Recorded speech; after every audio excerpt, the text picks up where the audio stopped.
This isn't really relevant, but I have to ask, is there a reason you specifically wanted your corpse to be naked? Just making things extra weird for the technicians loading up the capsule or throwing you out of the airlock?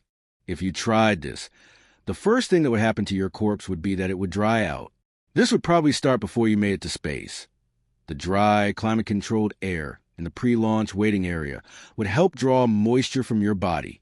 In the Manual of Forensic Taphonomy, Franklin Damon and David Carter outlined the process of human decomposition.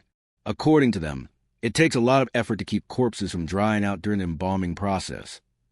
In extremely dry environments like the Atacama Desert in Chile, spontaneous mummification can occur, and space is even drier than Chile, too.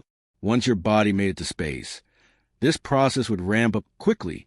Most of the ecology responsible for decomposing your corpse will be killed off quickly by the drying process, along with the lack of oxygen, temperature swings, and solar radiation levels.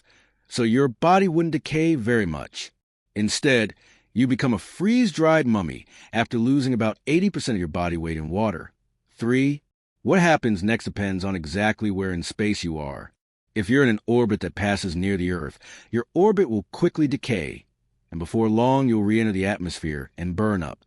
If you're in a slightly higher orbit, you'll last longer, but you'd also be in a zone where space debris was thickest. Impacts with small bits of debris would start to leave pits and scars on your surface. They would often find these on space shuttle windows after flight. Eventually, probably after a few decades, you probably have a violent collision with something. Higher orbits are safer. If you were some distance away from the Earth, near where geosynchronous satellites orbit, there would be less debris to run into. Furthermore, for large, dense objects, orbits out there are stable for a very long time. You could spend centuries drifting among TV broadcast satellites. If you wanted to last even longer, you could launch yourself away from Earth completely, finding a quiet and stable orbit somewhere in interplanetary space.